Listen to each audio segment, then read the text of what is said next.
Hey guys, welcome to PM Pathshala. Guys, आज हम लेकर आए हैं विजन आईएएस की monthly current affair magazine October 2024 की। गाइस, जैसा कि हमने इंटरनेशनल रिलेशंस अपना शुरू कर दिया था, कल हमने 2 टॉपिक्स कवर कर दिए थे एज आई प्रॉमिस्ड यू। आज हम सारे टॉपिक्स कवर करेंगे, प्लस आज एमसीक्यूज भी हैं, तो आप चैनल से जुड़े रहिए। जो बच्चे नए हैं चैनल पर, do like share and subscribe to PM Pathshala. Vision IAS की मैगजीन 2-2.5 साल से हमारे चैनल पर आ रही हैं, आप देख सकते हैं। प्लेलिस्ट सारी तैयार हैं। एमसीक्यू चैनल एमसीक्यू के लिए स्पेसिफिकली इंपॉर्टेंट जानकारी के लिए you can join our Telegram link which is available in the description box of Prem Pathshala. So guys, let's start with today's India Canada relationship. इस साल हमने अभी देखा, अभी इंडिया कनाडा में कई सारे क्राइसिस हमने पैदा होते हुए हम देख ही रहे हैं। इसके साथ ही साथ गाइस, एक बड़ी इंपॉर्टेंट बात यह है कि हमने जो कल इंडिया चाइना पढ़ा, इंडिया मालदीव्स पढ़ा, आज हमारा फिर एक रिलेशनशिप है जिसमें हम इंडिया कनाडा पढ़ने वाले हैं। और why this relationship is important because it really carries a lot of marks in your paper of mains, तो हम उसी हिसाब से करते हैं। देखो, इंडिया कनाडा रिलेशनशिप में आपने देखा कि इस समय डिप्लोमेटिक टेंशन बहुत ज़्यादा, अक्टूबर में तो मतलब बहुत ही ज़्यादा आपको सही कई तरह की खबरें आ रही होंगी। तो उसी को लेके टॉपिक है, समझते हैं कनाडा कहाँ है, क्या क्या इंपॉर्टेंस है हमारे रिलेशंस की, ये सारी बातें। अब ना इंडिया ने ना ऑर्डर कर दिया कि हम 6 कैनेडियन डिप्लोमेट्स को एक्सपेल कर रहे हैं, और अनाउंस किया कि जितने भी हाई कमिश्नर्स हैं कनाडा के उनको विड्रॉ कर लिया, क्योंकि इतनी ज़्यादा कनाडा से विड्रॉ भी कर लिया, हमारे कमिश्नर्स भी आ गए, हमने उनके कैनेडियन डिप्लोमेट्स को भी भगा दिया और क्या ही बोलूँगी। तो फिर उन्होंने मतलब यहाँ से भी चले गए, वहाँ से भी हमारे यहाँ भी वापस आ गए वो, क्योंकि इतना ज़्यादा डिप्लोमेटिक डिस्प्यूट इतना ज़्यादा बढ़ गया था आगे। अब देखो, कनाडा सिचुएटेड कहाँ है, जोग्राफिकली भी आपके लिए बड़ा इंपॉर्टेंट होता है। इनके बड़े सुंदर से मैप होते हैं, देखो बड़े क्लियर कट, देख रहे हो आप कितना आराम से बन जाएगा ये मैप अगर कोई बनाना चाहे। तो अलास्का इसके आसपास यूएसए है, आप जानते ही हो। अच्छा, अर्लियर जो देखो कनाडा था ना, वो इंडिया को डिप्लोमेटिक इम्यूनिटी से वेव ऑफ करता था इंडियन ऑफिशियल्स को। अभी क्या हो रहा है, alleging that involvement in the investigative matter which India consider preposterous. अब देखो यहाँ ना बड़े सारे वर्ड्स आए हैं जो आपको ध्यान समझना है। कनाडा पहले हमारे जितने भी डिप्लोमेटिक आपके ऑफिशियल्स होते थे उनको वेव ऑफ करता था। वेव ऑफ का मतलब समझते हो क्या होता है? माफ़ करना टाइप्स, ठीक है। जितने भी इंडियन ऑफिशियल्स हैं डिप्लोमेटिक इम्यूनिटी के लगाकर उनको माफ़ कर देता था। लेकिन जब अभी इन्वेस्टिगेटिव मैटर आया, इन्होंने ना हम पर इल्ज़ाम लगाया कि जो इंडिया है वो बहुत सारे प्रॉब्लम्स क्रिएट करते हैं, बहुत आरोप लगे हम पर, इन्वेस्टिगेटिव मैटर्स भी चले, और इंडिया ने साफ साफ इनकार किया कि हमारे इन मैटर्स को लेके कुछ भी ऐसा नहीं है, हम कोई गैंगस्टर्स नहीं भेज रहे हैं, हम कुछ ऐसा नहीं करा रहे हैं। इंडिया ने साफ साफ मना कर दिया। अब देखो यहाँ पे एक शब्द है प्रीपोस्टरस। प्रीपोस्टरस का मतलब समझते हो? बहुत ही मूर्खपूर्ण बात कही है, या गंभीरता से इंडिया कह रहा है कि हम बड़ा इसको गंभीर बात नहीं लेते हैं। अब क्योंकि देखो बात इम्यूनिटी पे चली है, तो हमें पता होना चाहिए डिप्लोमेटिक इम्यूनिटी क्या होती है।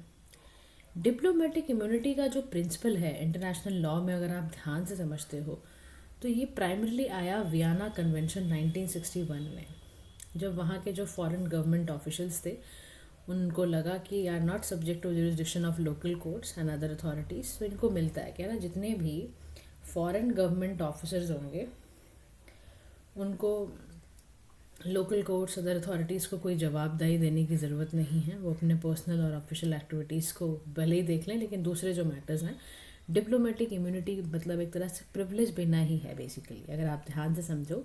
तो डिप्लोमेटिक जो ये आपकी बात आती है, डिप्लोमेटिक इम्यूनिटी का एक सीधा सा मतलब आप देखो तो यहाँ मतलब है प्रिविलेज देना।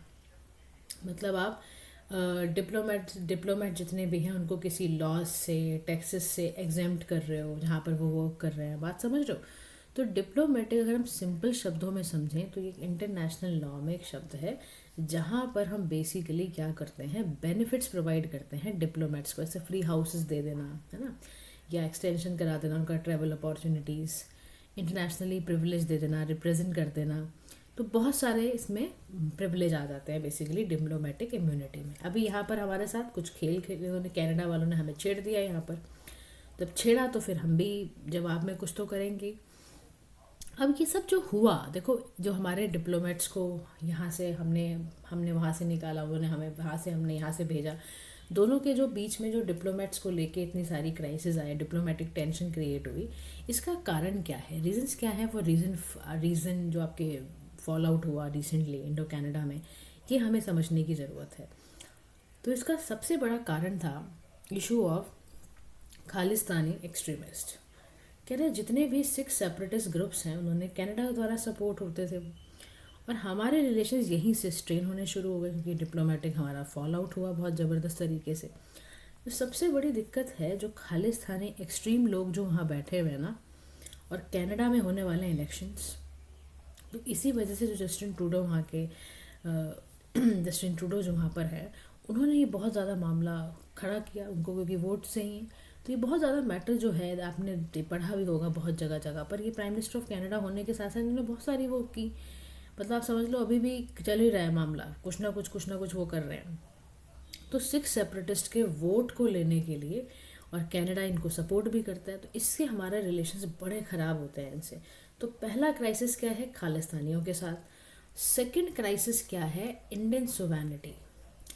हमने देखा है कि despite repeated cautions from India, Canada ना खालिस्तान एक्टिविटीज़ को बहुत टाइम से सपोर्ट कर रहा है। अनऑफिशियल रेफरेंडम देता है, सबसे पहली बात देखो आप, इंडिपेंडेंस एक स्टेट बनाने की इनको क्या ज़रूरत थी, 2023 में बनाया, तो आपने बेसिकली ये करके हमें क्या दिखाया, आपने हमें नीचे ही दिखाया ना, हमारी सोवरेनिटी, हमारे जुरिस्डिक्शन, हमारे उसको आपने चैलेंज करने की कोशिश करी है।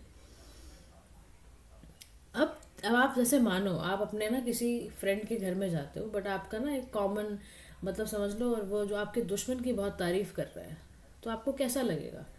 तो बस कुछ ऐसा ही आप बार बार समझ लो, कनाडा इंडिया की सोवरेनिटी पे बार बार असर डालने की कोशिश करता है। तीसरा सवाल यहाँ पर था, जो रीज़न था हमारा फॉल आउट करने का इंडिया इंडो कनाडा रिलेशनशिप का, दैट इज सिक्योरिटी कोऑपरेशन। यानी मल्टीपल एक्सट्रेडिशन हो रहे थे, request from government of India कि आप टेररिस्ट स्पॉन्सर करते हैं कि हमारे देश में ऑर्गेनाइज क्राइम लीडर्स को ये स्पॉन्सर करते हैं, मतलब वहाँ पे रह रहे हो जाकर, तुम उन्हें कुछ भी नहीं कह रहे हो, और वहाँ बैठ बैठ के वो इंडिया के खिलाफ सिक्योरिटी कंसर्न्स क्रिएट करेंगे। तो ये जो बार बार जो एक्सट्रेडिशन के प्रोसेस करने पड़ जाते हैं, ये बड़ा दिक्कत है। अब एक्सट्रेडिशन का मतलब आप सिंपल वर्ड में अगर समझो तो यानी कि हमने इनको मल्टीपल टाइम्स कहा है कि जो बंदों को आपने बिठा रखा है अपनी कंट्री में, बैठ के वो क्राइम कर रहे हैं, तो आप क्यों नहीं उनको हमारे पास सौंप देते हो। जैसे मान लो एक्सट्रेडिशन कब होता है, जब एक स्टेट ए रिसीव करता है request from state B to return individual to state B so he can be appear for trial. आप भेजते ही नहीं हो, मतलब आप पता नहीं किस बात का भाव खा के बैठे हो यार। फिर चौथा प्रॉब्लम है डिफंक्ट अग्रीमेंट्स। तो कॉम्प्रिहेंसिव इकोनॉमिक पार्टनरशिप जो हमारा CEPA है, यानी कि सिपा, कॉम्प्रिहेंसिव इकोनॉमिक पार्टनरशिप अग्रीमेंट हुआ, foreign investment promotion protection agreement हुआ, इसमें कोई प्रोग्रेस ही नहीं है। फिर वोट बैंक पॉलिटिक्स तो मैंने आपको बताया ही, सिख कम्युनिटी स्पेशली जो ऑन्ट्रियो और ब्रिटिश कोलंबिया में रह रही है, बहुत बड़ा वोट बैंकिंग है, वोट बैंक है किसी भी पॉलिटिकल पार्टी के लिए, तो वो क्यों नहीं ये करेंगे, आप समझ रहे हो। इसी वजह से हमारे इनके रिलेशंस बड़े खट्टे हो जाते हैं, समझ रहे हो। इसी के साथ साथ आपको एक इंटरनेशनल कन्वेंशन भी मैं समझा देती हूँ, डिप्लोमेटिक रिलेशन से रिलेटेड है, इसका नाम है वियना कन्वेंशन 1961। ये यूनाइटेड नेशंस की ट्रीटी है जो रूल्स को, रेगुलेशंस को, डिप्लोमेटिक रिलेशंस को पूरा डिफाइन करती है, प्रिंसिपल्स बताती है, टर्म्स बताती है कि किस तरह से कोई कंट्री डिप्लोमेटिक रिप्रेजेंटेटिव्स को ट्रीट कर रही है। इंडिया ने भी इसको एक्सीड करा 1965, रेटिफाई हुआ है 1972 में जाके ये बना। अब इंडो कनाडा रिलेशनशिप का सिग्निफिकेंस क्या है, तो जो स्ट्रेटेजिक एंड सिक्योरिटी कोऑपरेशन है, आप समझो इसलिए इम्पॉर्टेंट है। देखो हमने बोला कि ये कारणों से हमारे बीच में लड़ाइयाँ हो रही हैं, लेकिन आप ये मत समझो कि देखो इंटरनेशनल रिलेशन में ये नहीं होता कि हम इससे बात नहीं करेंगे। ये आप अपने पड़ोसी के साथ कर सकते हो, अपने दोस्तों यारी में कर सकते हो, बट इंटरनेशनल रिलेशंस में आप ये सब नहीं कर सकते, क्योंकि देखो यहाँ पे साफ साफ वियना कन्वेंशन ने कहा है ना कि रूल एंड रेगुलेशंस दिए हैं, प्रिंसिपल्स दिए हैं, प्रिविलेज कहाँ तक है, सब बता रखा है। इंडिया ने तो इस पर रेटिफाई करा 1972 में। तो स्ट्रैटेजिक एंड सिक्योरिटी कोऑपरेशन हम दोनों कंट्रीज़ के लिए बड़ा ही इंपॉर्टेंट है। दोनों कंट्रीज़ देखो इंडो पैसिफिक में हमें चाइना, कनाडा जो है वो रूल बेस्ड ऑर्डर के तहत सपोर्ट करता है। तो कनाडा का जो इंडो पैसिफिक स्ट्रेटजी है, और वो वहाँ पर चाइना को डिस्ट्रप्टिव ग्लोबल पावर बता रहा है और इंडिया को क्रिटिकल पार्टनर बता रहा है। तो आप सोचो जहाँ पर इंडो पैसिफिक स्ट्रेटजी की बात आएगी, वहाँ पर जब कनाडा खुद हमारा साथ देता है, तो हम कैसे छोड़ दें कनाडा को, हम just because of diplomatic relation हमारे खराब है तो हम बात ही नहीं करेंगे। फिर सेकंड आप देखो यहाँ का जो ट्रेड है 2023 में, जो बायलेटरल ट्रेड इन दोनों कंट्रीज़ के बीच में हुआ वो 9.36 बिलियन था। इंडिया एक्सपोर्ट करता है 3.80 बिलियन और इम्पोर्ट करता है 5.56 बिलियन। बायलेटरल ट्रेड सर्विसेज हमारी इतनी ज़बरदस्त हैं, हम कैसे छोड़ दें इनको। फिर opportunity in terms of investment बड़ा अच्छा है। आप सोचो, जो कैनेडियन पेंशन फंड है उसको इन्वेस्ट किया जाता है इंडिया में, $75 billion cumulatively invested over $7.75 billion in India. और इंडिया एक फेवरेबल डेस्टिनेशन है इनके लिए, इन्वेस्टमेंट के लिए, तो क्यों नहीं आएंगे। फिर कनाडा में यार हमारा सबसे ज़्यादा 1.8 मिलियन लोग रह रहे हैं हमारे, जो इनकी कंट्री का 3% से भी ज़्यादा टोटल पॉपुलेशन का पार्ट है। फिर डायस्पोरा है। फिर उसके बाद सिविल न्यूक्लियर कोऑपरेशन की बात होती है। न्यूक्लियर कोऑपरेशन अग्रीमेंट जो कनाडा के साथ साइन हुए 2010 में। फिर joint committee on civil nuclear cooperation was constituted. अच्छा, डिफेंस कोऑपरेशन की बात अगर की जाए तो इसमें MOU साइन किए गए हैं between DRDO, Canadian commercial cooperation, ताकि मिलिट्री डिफेंस रिलेटेड टेक्नोलॉजी ये सारी की सारी जो है आपस में बढ़नी शुरू हो जाए। अब हम समझते हैं ऐसे कौन कौन से प्रोबेबल इम्पैक्ट पड़ते हैं रीसेंट डिप्लोमेटिक फॉल आउट में। तो सबसे बड़ा जो इम्पैक्ट पड़ेगा, अगर हम डिप्लोमेटिकली इतना ख़राब जा रहे हैं, उसका सबसे बड़ा असर पड़ेगा हमारे स्ट्रैटेजिक कोऑपरेशन में। क्या ना, देखो वेस्टर्न जो कंट्रीज़ हैं वो इन रिस्पॉन्स इंक्लूडिंग, आपने 5I अलाइंस के बारे में मैंने आपको पहले भी बता रखा है, फिर से आप सुन लो 5I अलाइंस क्या है। इसमें एक इंटेलिजेंस यूनियन है, 5 कंट्रीज़ का मिलके ग्रुप बना है। कौन कौन पार्ट है? US है 5I में, ठीक है, UK है आपका, ऑस्ट्रेलिया है, कनाडा है, न्यूजीलैंड है। ये सभी क्या है?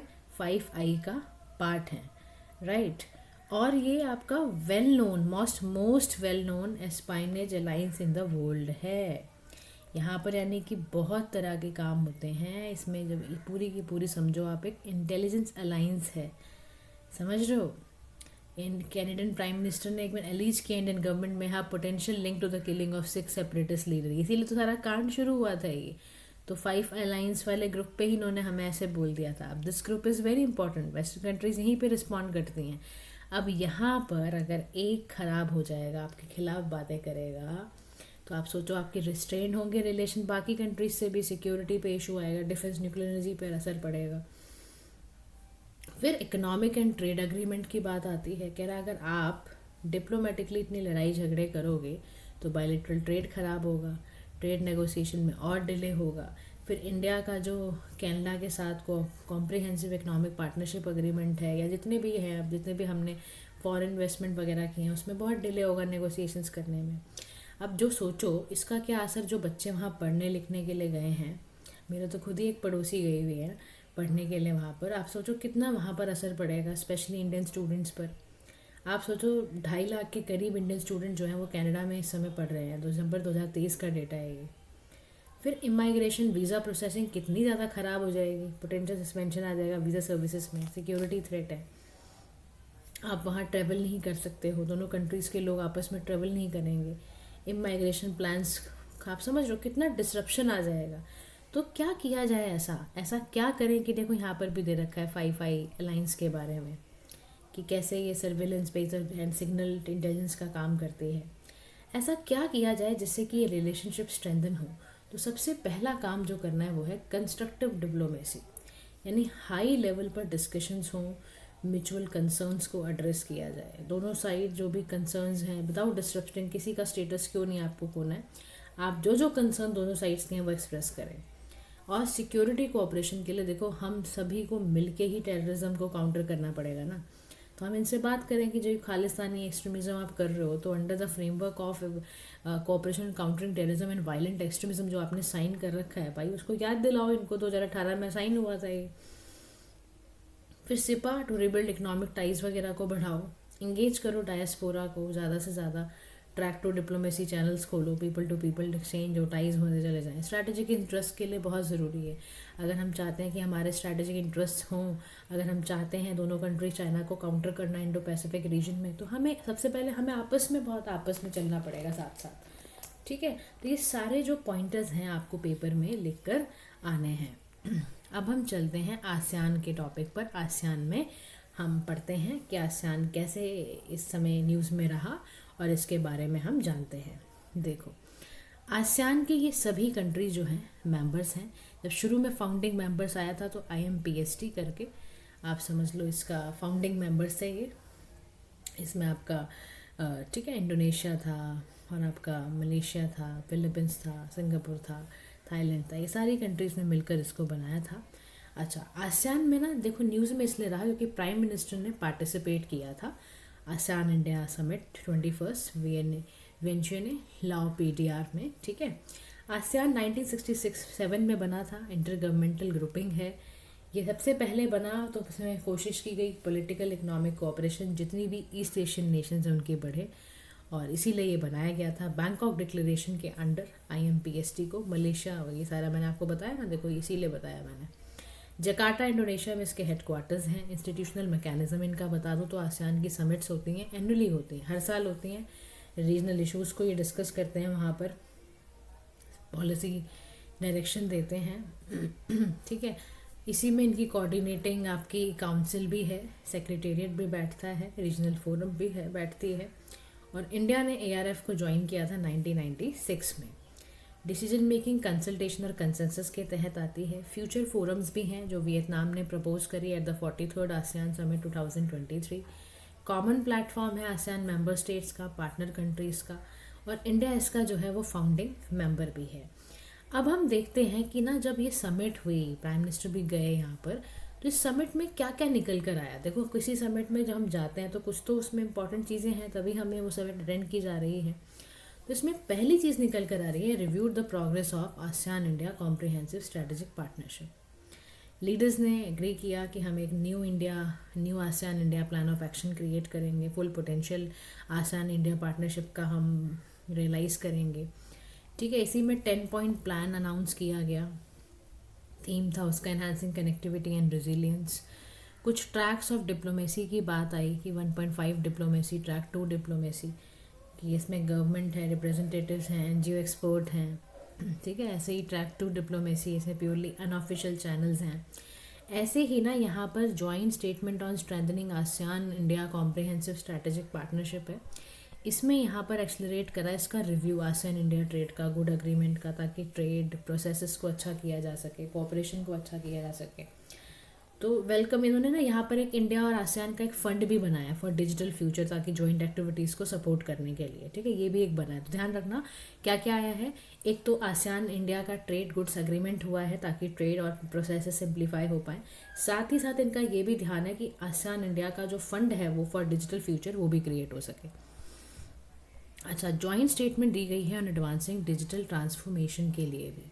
इसके लिए ना DPI बनाया गया है ताकि बेस्ट प्रैक्टिसेस शेयर की जा सकें, डेवलपमेंट को शेयर किया जा सके, रीजनल इंटीग्रेशन की वो किया जा सके, इसलिए यहाँ पर ये बनाया गया है। अच्छा, इसी के लिए हमें आपको याद रखना है 10 पॉइंट प्लान भी बनाया गया था ताकि आसियान और इंडिया का टाइज अच्छा हो। तो उसके लिए चाहे वो ईयर ऑफ टूरिज्म, इंडिया और आसियान जो है ना 2025 जो आने वाला है उसको ईयर ऑफ टूरिज्म के रूप में बना रहे हैं कि हम $25 बिलियन ट्रिलियंस का कमिटमेंट करेंगे और इसको आगे से आगे बढ़ाएंगे, और 10 ईयर्स का हम सेलिब्रेट करेंगे एक्ट ईस्ट पॉलिसी को भी। तो DPI में हम क्या कर रहे हैं, हम इसको और अच्छा कर रहे हैं, रीजनल इंटीग्रेशन के प्रोग्राम ले रहे हैं, ये सारी चीज़ें कर रहे हैं। इसी के साथ साथ फिनेंशियल टेक्नोलॉजी पे काम कर रहे हैं, हम कोलैबोरेट कर रहे हैं ऑन क्रॉस बॉर्डर पेमेंट कैसे करनी है, डिजिटल सॉल्यूशंस को कैसे इनोवेट करना है। तो ध्यान रखना ये 10 पॉइंट प्रोग्राम में ना चाहे वुमेन से रिलेटेड हो, स्कॉलरशिप प्रोग्राम हो, ट्रेड एग्रीमेंट्स हो, आसियान इंडिया फंड की बात हो, हेल्थ से रिलेटेड, साइबर वर्कशॉप और ग्रीन हाइड्रोजन, ये सारे ना एक पेड़ माँ के नाम, ये वाला सब समिट जो है ना, देखो थोड़ा थोड़ा याद रखना चाहिए, क्योंकि ना पेपर में अगर आ जाए तो आपको अगर एग्जैक्ट एक एक चीज़ नहीं याद है फिर भी पता है हाँ जी इन्वायरमेंट से रिलेटेड भी हुआ था, हेल्थ से रिलेटेड भी हुआ था, साइबर से रिलेटेड भी हुआ था, वुमेन से रिलेटेड भी था, तो ये सारी चीज़ें आपको पता होनी चाहिए, ठीक है। अच्छा, साइबर सिक्योरिटी की अगर आप दृष्टि से देखते हो तो to enhance cyber security cooperation for the digital economy, first ASEAN India track 1 cyber policy dialogue जो भी है उसको वेलकम किया गया है। अबाउट ट्रैक 1 जो डिप्लोमेसी है, ऑफिशियल डिप्लोमेसी है, जहाँ कम्युनिकेशन डायरेक्टली बिटवीन और अमंग गवर्नमेंट होता है। फॉर्मल डिस्कशंस हैं, इसको diplomat, head of the state, other official authorities करती हैं। इसमें की सेक्टर्स कौन कौन से हैं जो काम करते हैं, AI है, कैपेसिटी बिल्डिंग, नॉलेज शेयरिंग है, सस्टेनेबल फिनेंसिंग है, ये सारा काम करते हैं। अच्छा, नेक्स्ट टॉपिक जो हमारा है वो है importance of ASEAN for India. Why we are doing all these meetings, है ना, ये सब करने की ज़रूरत क्यों पड़ रही है, उसका सबसे बड़ा कारण है हमारे लिए, वो है economic partnership and trade. ASEAN India का फोर्थ लार्जेस्ट ट्रेडिंग पार्टनर है। 11% इंडिया का ग्लोबल ट्रेड होता है। आप सोचो कितना ज़्यादा तो हम इनसे ट्रेड करते हैं। फिर इंडो पैसिफिक स्ट्रेटजी में अगर आप ध्यान से सोचो तो आसियान की जो सेंट्रलिटी है वो एक बहुत बड़ा रिफ्लेक्ट करता है इंडिया का एक्ट ईस्ट पॉलिसी को भी, इंडो पैसिफिक स्ट्रेटजी को भी। और ये बहुत बड़ा रोल निभाता है स्टेबिलिटी में आपके और आपके ईस्टर्न नेबरहुड। अगर हम चाहते हैं ना कि हमारा एक्ट ईस्ट पॉलिसी ज़्यादा आगे से आगे बढ़े और वो भी हमारा नॉर्थ ईस्ट डेवलप करे, आसियान से रिलेशन रखना हमारे लिए फ़ायदे में रहेगा। कनेक्टिविटी फिर और नॉर्थ ईस्ट में देखो आई क्या उसके बाद ही, है ना। कह रहा आप सोचो जो Kaladan multi modal transport project है और इसी की वजह से आप रीजनल ट्रेड और कॉमर्स का हब बन पाओगे, तो कैसे होगा। फिर चाइना को बैलेंस करने के लिए भी आपका टाइज अच्छा होना आसियान के साथ बेहद ज़रूरी है।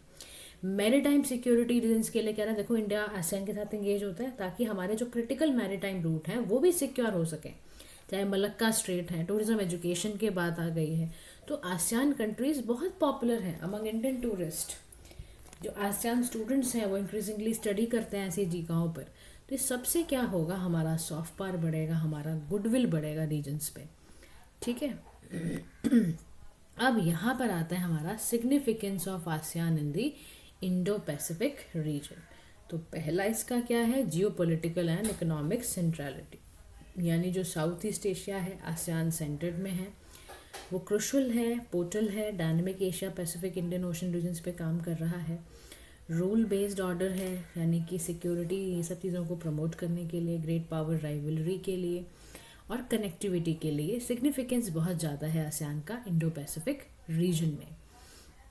अच्छा, अब ऐसे कौन कौन से चैलेंजेस हैं जो इंडिया और आसियान के रिलेशनशिप में हैं। सबसे बड़ा कंसर्न हमारा पता है क्या है, economic concern.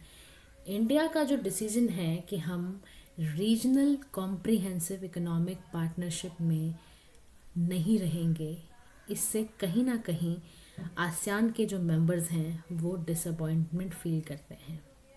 Regional comprehensive economic partnership क्या है, ये इकोनॉमिक अग्रीमेंट है आसियान कंट्रीज़ का, ठीक है। और इसमें अगर आप देखो तो आपके पास Australia, Brunei, Cambodia, China, Indonesia, Japan, Laos, मतलब इसमें है कई सारी कंट्रीज़ हैं। मेंबर जो कंट्रीज़ हैं 15 मेंबर कंट्रीज़ हैं, इतना ध्यान रखना, ठीक है। अब इसमें आसियान मेंबर्स हैं, फ्री ट्रेड एग्रीमेंट है, दूसरे पार्टनर्स भी हैं, वर्ल्ड का लार्जेस्ट ट्रेडिंग ब्लॉक है, ट्रेड लिबरलाइज करने के लिए, इंटीग्रेट करने के लिए बनाया गया था। अब इसमें क्या होता है, intellectual property, competition, e commerce वगैरह भी आता है। अब इसका ऑब्जेक्टिव पता है क्या, ट्रेड इन्वेस्टमेंट को फैसिलिटेट करना, टैरिफ्स को एलिमिनेट करना, है ना, ट्रेड वॉल्यूम को ज़्यादा से ज़्यादा बढ़ाना, ये इनका काम है। अब इंडिया ने डिसाइड किया कि हम रहेंगे नहीं, तो इससे सबसे ज़्यादा जो हमारा है ना मामला ख़राब होता है, क्योंकि हमने कई इश्यूज़ की वजह से नहीं किया। हमें लगा कि भाई ये क्या बात हुई, रिजर्वेशन क्यों लें हम एग्रीकल्चर सेक्टर का, स्मॉल बिजनेस से हमारे बहुत फ़र्क पड़ेगा, हमारा चाइनीज़ गुड बहुत ज़्यादा आने लग जाएगा। तो हमने मना किया कि नहीं, हमें नहीं करना ये। लेकिन इससे आसियान के मेंबर्स नाराज़ हो गए। फिर ट्रेड का इम्बैलेंस है, ट्रेड डेफिसिट देख लोगे तो आपको बड़ा ही दुख होने लग जाएगा। और ट्रेड डेफिसिट हमारा बढ़ा ही है, कम नहीं हुआ है, ये भी एक बड़ा कष्ट की बात है हमारे लिए। फिर मल्टीलेटरल एंगेजमेंट नहीं है हमारा। अगर आप देखो हम बहुत ज़्यादा बाईलेटरल हैं, हम मल्टीलेटरल अप्रोच के साथ इनके साथ चल नहीं पाते हैं। फिर कहीं ना कहीं आप पाओगे साउथ ईस्ट एशिया में बेल्ट एंड रोड इनिशिएटिव की वजह से चाइना की प्रेजेंस बहुत ज़्यादा बढ़ती जा रही है। फिर वहीं पे बात आ गई, इकट्ठे हो गए रिलेशंस। फिर कनेक्टिविटी का क्राइसिस है। डिस्पाइट एफर्ट हम बड़ा कोशिश करते हैं फिजिकली डिजिटली कनेक्टिविटी बढ़ाएं, बट वो लिमिटेड रह जाती है क्योंकि हमारे प्रोजेक्ट टाइम पे कंप्लीट ही नहीं हो पाते। कह रहा जो कालाधन मल्टी मॉडल ट्रांसपोर्ट प्रोजेक्ट है, इंडिया, म्यांमार, थाईलैंड के बीच का, आईएमटी के बीच का ये प्रोजेक्ट है, इकोनॉमिक कोऑपरेशन हो ही नहीं पा रहा है, प्रोजेक्ट ही नहीं बन पा रहा, तो कहाँ से ट्रेड और आप सोच रहे हो investment, people to people ties बढ़ेंगे। हो गई क्राइसिस। अब एनालिसिस करते हैं आसियान का with respect to other multilateral organisation.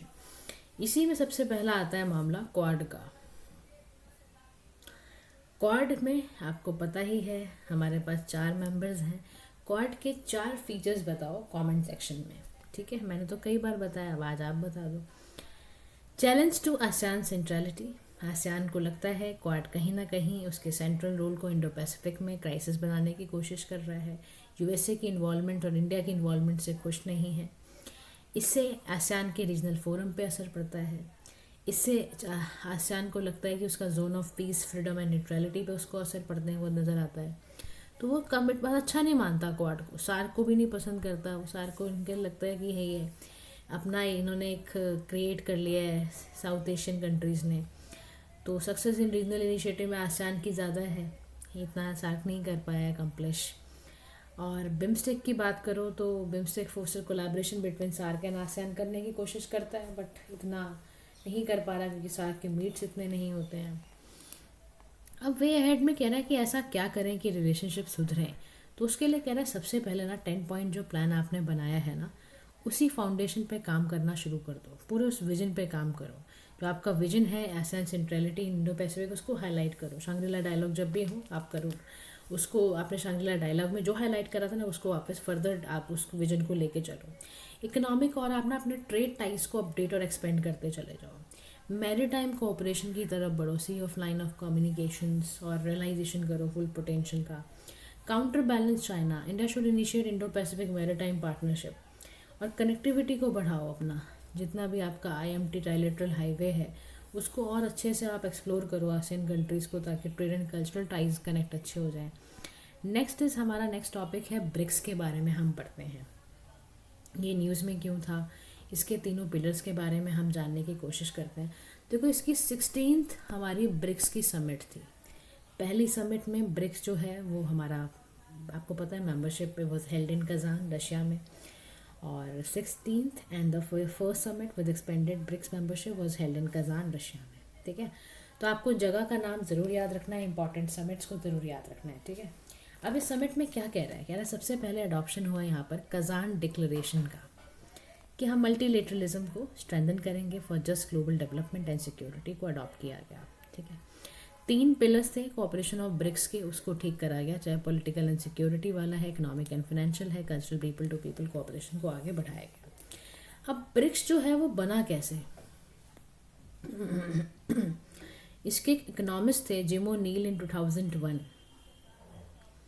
उन्होंने ही ये टर्म को कॉइन करा, और पहले तो ये ब्रिक था, एस तो बाद में कनेक्ट हुआ है ना। तो फर्स्ट ब्रिक्स समिट 2009 में हुई, और उसी के बाद 2010 में जब साउथ अफ्रीका इंक्लूड हुआ तो बना ब्रिक्स। और formal grouping on the margin of G8 outreach summit में ये बना था। ठीक है, अब मेंबर जो है इनिशियली इसमें 5 मेंबर्स आए, फिर 5 न्यू मेंबर्स ब्रिक प्लस बना, वो Egypt, Ethiopia, Iran, Saudi Arabia and UAE। ये इसकी याद रखना, ब्रिक्स प्लस मेंबर्स अलग हैं, Egypt, Ethiopia, Iran, Saudi and UAE। अब रीज़न क्या है कि ब्रिक मेंबर्स इतना कोलैबोरेट क्यों करते हैं, क्योंकि देखो ये वर्ल्ड की ना मोस्टली सारी बिग कंट्रीज़ हैं, बिग पॉपुलेशन के साथ हैं। ये अपने अनटैप्ड इकोनॉमी को थोड़ा सा और अच्छे कोलैबोरेट करना चाहते हैं, इंफ्रास्ट्रक्चर बिल्ड करना चाहते हैं और मार्केट को लेना चाहते हैं। आप सोचो वर्ल्ड की 45% पॉपुलेशन यहाँ रह रही है, 37.3% ऑफ वर्ल्ड GDP है, कंपेयर टू EU और G7 से भी ज़्यादा इंपॉर्टेंट ग्रुप है ब्रिक्स। सोचो आप, समझ रहे हो। तो फिनेंशियली यहाँ पर कैसे सपोर्ट किया जाता है ब्रिक्स को, NDB बनाया है शंघाई में, CRA क्रिएट हुआ, समझ रहे हो, न्यू डेवलपमेंट बैंक हेडक्वार्टर्स आपका शंघाई में है, ग्रेन एक्सचेंज बना, क्लियर डिपॉजिटरी बनी, क्रॉस बॉर्डर पेमेंट के लिए इनिशिएटिव ब्रिक्स पे होता है, वॉइस ऑफ ग्लोबल साउथ है ये, सिक्योरिटी के चैनल बने, साइंस एंड टेक के लिए सेंसिंग सैटेलाइट वगैरह बनानी शुरू कर दी। तो ब्रिक्स का कंटेम्प्रेरी वर्ल्ड में बहुत रेलेवेंस है, चाहे वो एनर्जी सिक्योरिटी को लेकर है, ईरान, सऊदी अरबिया, UAE को लेकर है, और वर्ल्ड का 44th वर्ल्ड का क्रूड ऑयल इसमें पड़ा हुआ है। फिर वॉइस है for global south, space for dialogue भी है, ये बहुत ज़्यादा न्यूट्रल प्लेटफॉर्म है फॉर इंडिया के लिए, ताकि वो डायलॉग और मैनेज कर पाएँ प्लेटफॉर्म पोटेंशियल राइवलरीज को। मल्टीलेटरल रिफॉर्म डिमांड्स के लिए भी बहुत ज़्यादा ज़रूरी है, इंडिया पुश इसीलिए करता जा रहा है ताकि ज़्यादा से ज़्यादा काम हो। तो एक्सेप्शन है इथोपिया एंड ईरान की, और ब्रिक्स जो प्लस कंट्रीज़ हैं WTO मेंबर्स भी हैं। अब देखो इसके अपने चैलेंजेस भी हैं, ऐसा नहीं है कि चैलेंज के बिना ही ब्रिक्स काम कर रहा है, क्योंकि long term common economic interest जो मेंबर कंट्रीज़ के हैं वो मैच करेंगे या नहीं करेंगे नहीं पता। और बहुत देखा जाता है कि ब्रिक्स का जो इकोनॉमिक पोटेंशियल है वो अंडर यूटिलाइज रह जाता है। रीज़न क्या है? ब्रिक्स की कंट्रीज 18% टोटल ट्रेड कर रही हैं। इंट्रा ब्रिक्स ट्रेड जो है वो रिमेन हमेशा लो रहता है ब्रिक्स के अंदर ही अंदर जो कंट्रीज हैं। रीज़न क्या है? जोग्राफिकल सेपरेशन है, एक तो दूर दूर रहती हैं कंट्रीज, और चाइना का बहुत ज़्यादा डोमिनेंस है। फिर जो ब्रिक्स का क्रेडिट रेटिंग एजेंसी है जो कि 2018 में प्रपोज की गई, इसमें कंसेंसस नहीं है मेंबर्स का। अब जो ये जो कोशिश करते हैं कि हम डॉलर्स को डी डॉलराइजेशन कर देंगे, जैसे ईरान है, रशिया है, चाइना है, ये अपनी करेंसीज लाना चाहती हैं ट्रेड करने के लिए। तो ब्रिक प्लस जो करेंसीज हैं उनके बारे में कोई बात ही नहीं करता है ना, कि भाई एक्सपर्ट बात ही नहीं कर रहे हैं इस पर। क्यों नहीं कर रहे हैं आप बात? सबके बारे में सबको क्यों नहीं लेके चलना चाह रहे हैं? फिर आपकी इनेबिलिटी है कि आप कोई फंड ग्लोबल फाइनेंशियल इंस्टीट्यूशंस के साथ आप जुड़ ही नहीं पा रहे हो। NDB lakhs fund, new development bank के पास पैसा नहीं है। टू मैच द रीच आपको वर्ल्ड बैंक आईएमएफ पे पहुंचना पड़ेगा। एआईबी, अगर आपने वो चाइना के द्वारा एशिया इंफ्रास्ट्रक्चर इन्वेस्टमेंट बैंक बनाया था, वहाँ जाना पड़ेगा। तो अनलाइक द एआईबी विच को finances project with world bank, Asia development bank, NDB के पास इतना नहीं है, फंडिंग पार्टनरशिप नहीं है। फिर ये ग्लोबल इंस्टीट्यूशंस के साथ इनेबिलिटी या इन्फ्लुएंस ही नहीं कर सकता। फॉर एग्जांपल जो ब्रिक्स प्लस कंट्रीज हैं वो 19% वोटिंग बार है उनके पास आईबीआरडी में, कंपेयर टू G7 वालों के पास 40% वोटिंग है। On the other hand India और ब्राज़ील सबसे ज़्यादा रेसिपेंट है आईबीआरडी के लोन्स, वही सबसे ज़्यादा लेते हैं। अब ये इम्बैलेंस कर देता है ब्रिक प्लस कंट्रीज़ का। क्या होगा? वो फाइनेंशियल स्टैंडर्ड मैच ही नहीं कर पाएंगी। फिर कोहेसिव ब्लॉक की इनहेबिलिटी है बहुत ज़्यादा। मेंबर इकोनॉमीज़ में कोई बूमिंग नहीं है। चाइना बहुत ज़्यादा स्ट्रगल कर रहा है, economic slowdown, high unemployment है, प्रोफाउंड गवर्नेंस, फिस्कल चैलेंजेस की प्रॉब्लम है, एंटी वेस्ट ऑर्गेनाइजेशन वाला एक परसेप्शन चल रहा है। Unlike BRICS diverse range of political system में बड़े सारे क्राइसिस हैं। तो basic is basically consider to be more cohesive group than BRICS. IBSA जो है वो डायलॉग फोरम है जो 2003 में आया, इंडिया, ब्राज़ील, साउथ अफ्रीका लेकर आए ये। इन्होंने रिफॉर्म्स करी हैं। डेवलपमेंट में क्या है? ताकि पॉवर्टी, हंगर एलिवेशन, ये सब चीज़ें दूर हो सकें। ऐसे ही बेसिक जो है that is Brazil, south Africa, India, China, ये 2009 में इसीलिए एड्रेस किया गया ताकि क्लाइमेट इश्यूज़ को ख़त्म करा जा सके। मेंबर कंट्रीज का देखो काम क्या है, इन ग्रुपिंग्स को बनाने का यही है कि जियो पोलिटिकल जो भी क्राइसिस है उनको दूर किया जा सके, इसीलिए बनाया गया है। अब वे फॉरवर्ड में कह रहा है कि ब्रिक्स अपना और अच्छे से काम ऐसे कर सकता है अगर तो वो डेवलप कर ले क्लियर एंड शेयर्ड विजन, मतलब साफ साफ लॉन्ग टर्म प्लान्स बना ले और डाइवर्स इंटरेस्ट के साथ चले, सभी को लेके चले। परमानेंट सेक्रेटेरिएट बनाने में क्या जा रहा है आपका? बनाओ। और आईएमएफ, वर्ल्ड बैंक, इन सब के साथ मिलके चलना पड़ेगा आपको। Such vision should facilitate the larger BRICS to challenge the dominance of existing global institutions as well. World bank, IMF की तरफ से अगर आप उनको साथ लेके चलना भी चाहते हो या आप ना उनके डोमिनेंस को भी अगर ख़त्म करना चाहते हो तो भी आपको सबसे पहले ना अपने आप में बहुत स्ट्रांग होना होगा और उसके लिए क्लियर और एक शेयर्ड विजन बहुत ज़्यादा ज़रूरी है।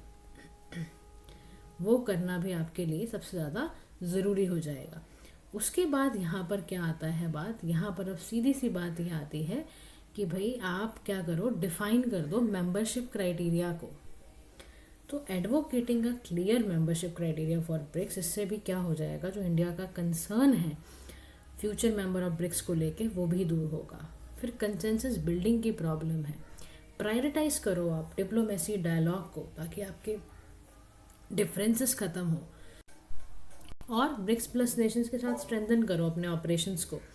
फिर चाइना के इन्फ्लुएंस को भी चेक करो। इंडिया भी देखो बैलेंस करे ना, चाइना के एक्सपर्ट्स के साथ मिलकर बात करो आप, और अपने रिलेशंस को देखो सबसे पहले साथ में रख के चलना पड़ेगा, तभी आपके ये इतने बड़े बड़े प्लेटफॉर्म्स काम करते हैं।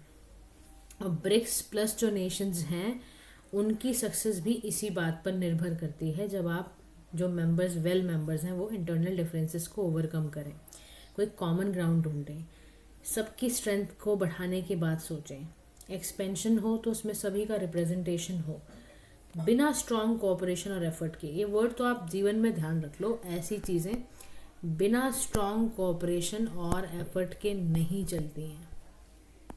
ठीक है, this is all about your IR के सेक्शंस।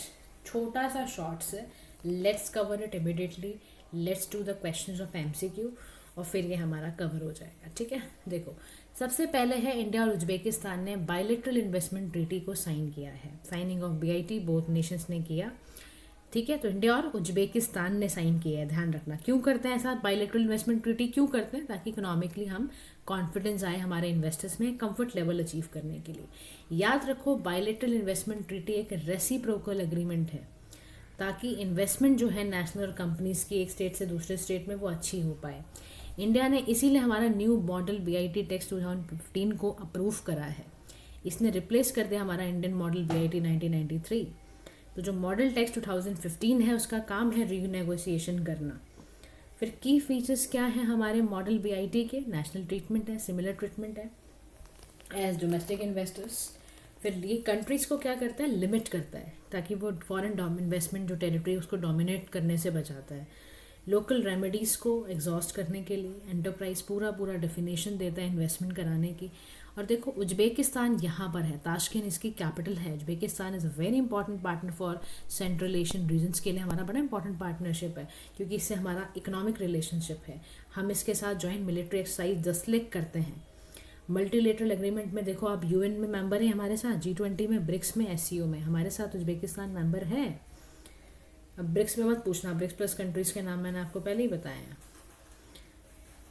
फिर sign contract but Uzbekistan supplying uranium वगैरह भी आपको उज्बेकिस्तान देते हैं, तो उज्बेकिस्तान से आपको यूरेनियम भी मिल रहा है। फिर आपके 14,000 जो हमारे इंडियन कम्युनिटी के लोग हैं, there estimated Indian community of 14,000 Uzbekistan, तो पीपल टू पीपल टाइज भी हैं।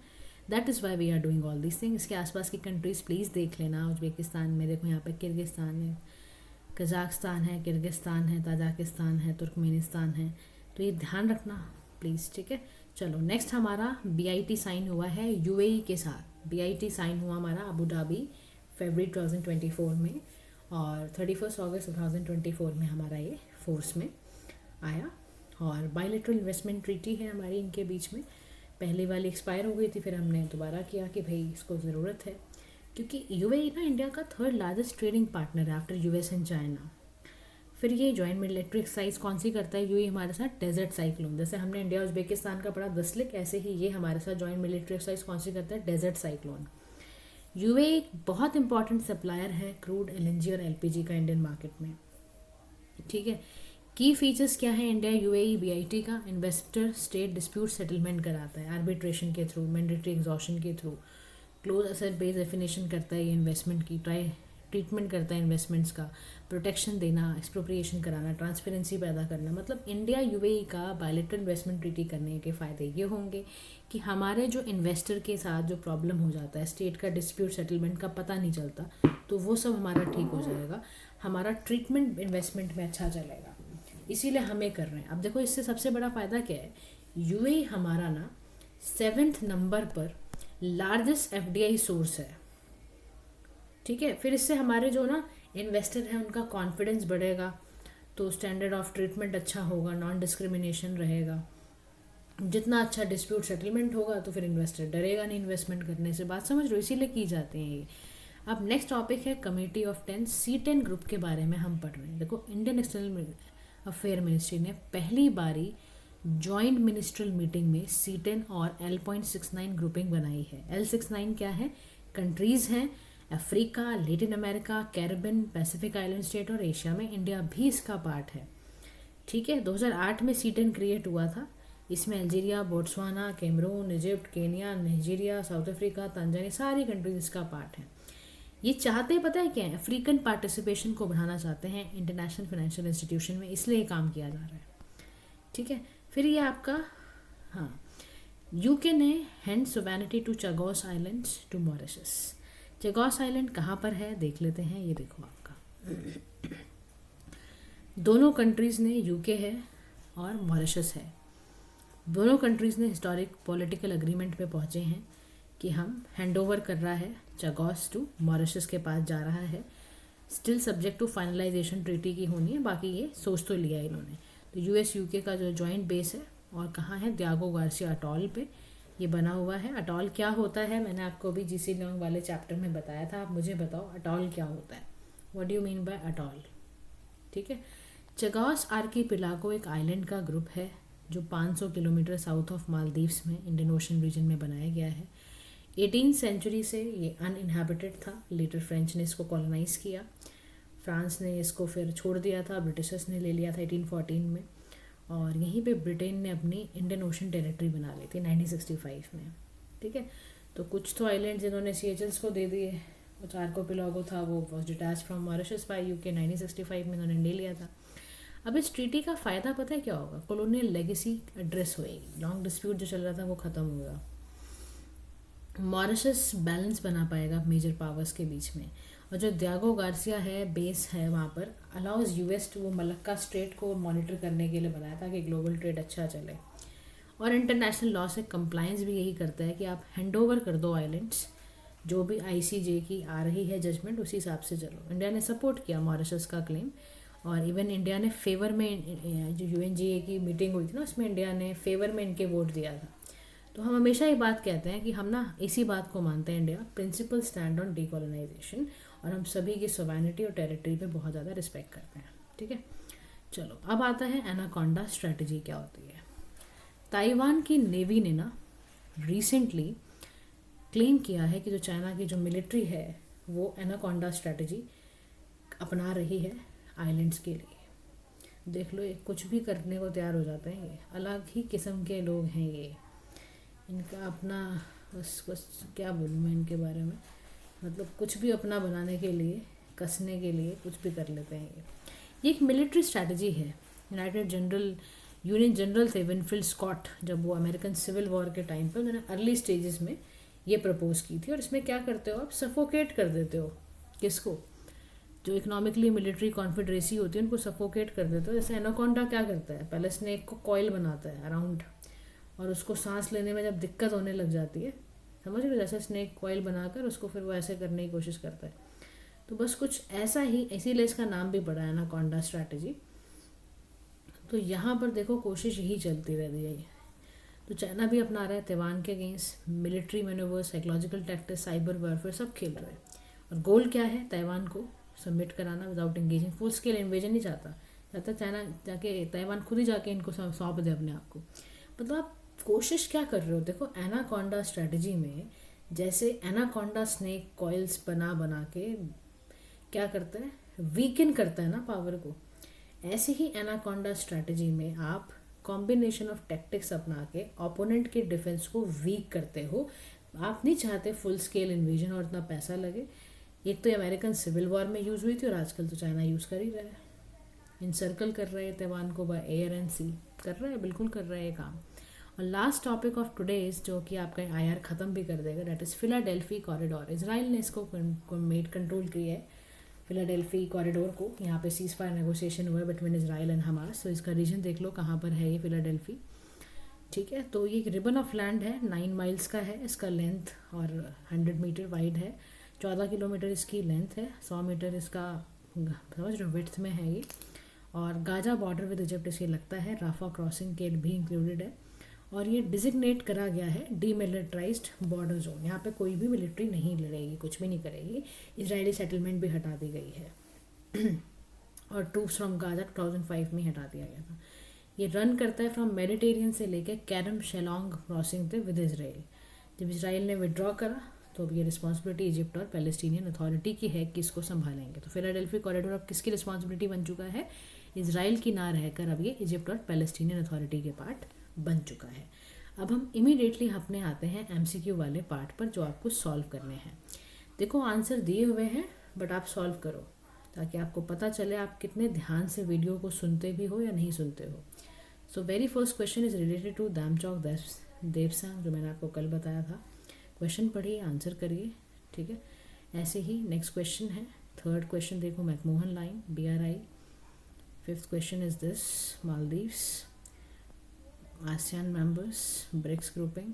आप पॉज करते करते आंसर करना। PDF मैं आपकी टेलीग्राम पे भी शेयर करूँगी। जागोस का आर्किपेलागो है, फिलाडेल्फी कॉरिडोर है, ये आपके आंसर्स हैं। ये आप अच्छे से देख के इसको कंप्लीट कर लेना। तो गाइस आज के लिए इतना ही। इकॉनमी के लिए हम कल मिलेंगे। Thank you so much for listening. Do like, share and subscribe to PM Pathshala. Have a nice day to all.